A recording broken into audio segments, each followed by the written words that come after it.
E agora falando do produto, né? Vocês comentaram o CPI. O que é o CPI? Para que significa as letrinhas, enfim. Então, vamos lá. O CPI, a gente aqui no Brasil chama de seguro de produtos contaminados, mas o CPI vem do Contaminated Products Insurance, Uhum. então, vem do inglês. É um seguro muito conhecido lá fora, Europa, Estados Unidos, já tem muita obrigação contratual.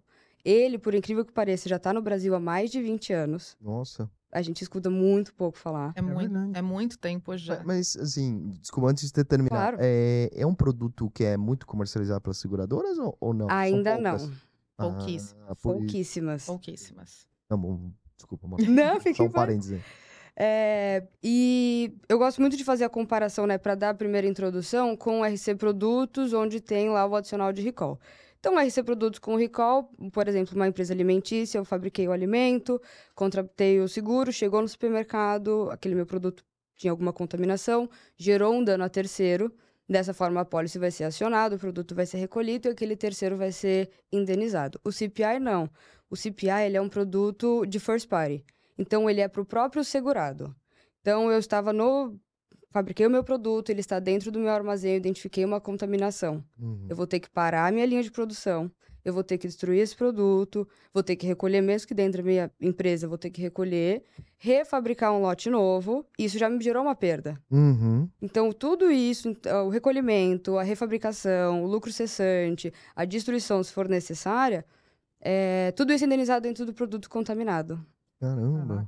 E até complementando o que você disse, pegando o gancho, né? A Rafa explicou muito bem, ele é um produto para o segurado. Então, ele cobre danos do próprio segurado. E o RC cobre danos de terceiros. Importante frisar isso. São Exato. diferentes. São diferentes, mas eles se complementam, que eu acho que é a primeira coisa, acho que é o primeiro highlight que eu faria, porque às vezes o mercado não entende o complemento um do outro. Uhum. E aí você fala, mas é muito vendido, pouquíssimas seguradoras trabalham, e ele ainda não é um produto muito vendido no Brasil, embora lá fora ele já seja mais facilmente comercializado, até porque na Europa, México, trabalha com os Estados Unidos, então todo mundo que trabalha ou exporta para os Estados Unidos acaba tendo uma exigência maior desse produto. Mas a gente gosta de brincar que ele é o próximo cyber. A gente acredita nisso, porque o cyber, acho que vocês sabem, por muitos anos foi falado no mercado do cyber. E era, você ia falar dele há muitos anos atrás, eles falavam, gente, desculpa, Nunca vou precisar nunca vou precisar, isso é Hollywood, É. isso não acontece aqui, isso não vai acontecer. E, de repente, a legislação veio, primeiro na Europa, depois veio a legislação brasileira e o cyber deu um boom. Uhum. Hoje todo mundo contrata, todo mundo quer. O CPI, a gente entende que é esse mesmo caminho. Próxima vibe. Tem que falar, tem que falar, tem que falar. E daqui a pouco os clientes vão entender e conseguir alocar o risco deles a esse produto. E a gente está aqui para ajudar a fazer isso, trazendo casos para vocês. Exato. Quando vocês falam de complementares, onde que ele entra? O seguro de CPI, assim, junto depois, logo em seguida, um RC, por exemplo. E só complementando, o que diferencia contratar eles stand-alone ali, ou diretamente, ou a cobertura adicional que tem nas apólices de RC geral, ou de RC produto, enfim, não sei onde ela vai. Então, ele também é uma coisa que é legal a gente informar, ele não é emitido no ramo de RC. Tá. Ele é no risco diversos. Então, no RD. É porque é próprio, né? Exato. E como eles se complementam? Então, teve o dano lá ao terceiro, recolheu o produto. O cliente, o fabricante, ele teve esse gasto de recolher, isso tá no RC. Só que com tudo isso que ele recolheu, ele perdeu essa produção. Ele vai ter que produzir de novo, ele parou ali a empresa dele há algum tempo, ele vai ter que descartar isso em algum lugar.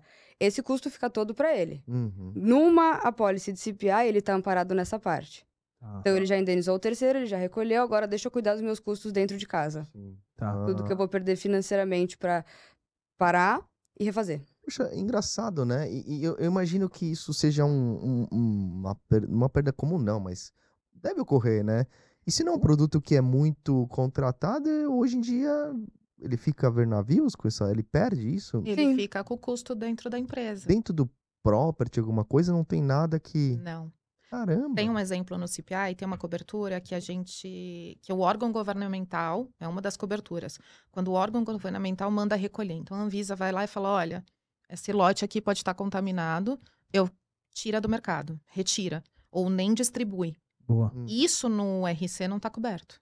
É verdade. Porque é determinação de órgão governamental. No CPI tá. Se ele não tem o CPI, esse custo fica passivo do cliente. Isso é do bolso da empresa. Só que é interessante, né? Que você falou, nossa, mas se acontece muito, por que não se contrata?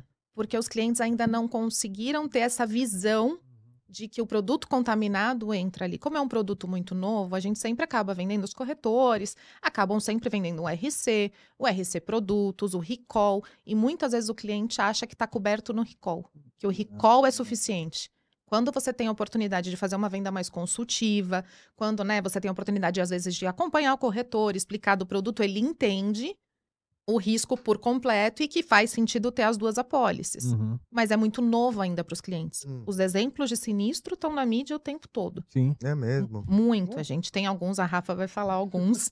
A gente, sem falar nomes, óbvio, mas a gente tem na mídia o tempo todo. Mas os clientes ainda não entenderam que aqueles exemplos, o seguro que cobre é o produtos contaminados. Por isso que a gente tem falado bastante dele. Você pegar, por exemplo, para trazer à luz. Aquele exemplo da cervejaria lá, que não tinha nem do RC e nem do produto. Só perdeu dinheiro, né? Poderia ser uma empresa que... Isso era possível vivo. Sim, ali Totalmente. é o que a gente chama da contaminação química. Então, porque nós temos 3 tipos de contaminação. A biológica, a física e a química. Então, a biológica a partir de fungos, bactérias, micro-organismos ali que vão se proliferar. A química, que foi este caso, um produto químico estava de forma errada na bebida. Dosagem. E a física, então, no momento de fabricação, a peça, a máquina que fabrica, soltou alguma partícula ou foi encontrado alguma parte física no produto onde não deveria. Então, qualquer desses 3 tipos de contaminação vai estar amparado no CPI. Independente se é erro, tipo, o cara vacilou ali, sei lá. Mas deve ter exclusão, né? Isso é um ponto interessantíssimo do CPI, porque a gente cobre tanto a contaminação acidental, erro, uma falha humana, quanto a maliciosa. Porque eu ia falar, tipo, nesse caso o aí... funcionário que... Exato. Nesse caso, eles estão falando de sabotagem. A gente cobre tanto a questão da acidental, quanto a sabotagem, quanto o funcionário que tá lá bravo com a empresa, insatisfeito, e vai lá e contamina. Cara, que legal. O produto antes de sair da fábrica. E a gente também tem uma outra cobertura, que é a extorsão. Então, isso também é resgate, extorsão. A gente tem... Como seria isso? A gente que eu digo... isso e a gente que eu digo, caso. Só para deixar claro para todo mundo, é mercado, tá? A gente tá falando aqui de mercado, sem bandeiras, é mercado. Funciona o seguinte, eu vou trazer um caso para poder explicar, que acho que é muito interessante. A gente, né, mercado teve um caso bem conhecido de uma vinícola, e que todo dia ligavam, né, para a vinícola e falavam, olha, o vinho que eu comprei tem inseto dentro. E queriam uma indenização, queriam alguma coisa. Então, já entra aí em alguns gatilhos da apólice. Já entra aí numa possível extorsão, já entra, né, numa questão de publicidade adversa, porque falou que ia pra mídia, contar o caso. E todo dia ligava. As apólices de CPI também tem um outro ponto interessante.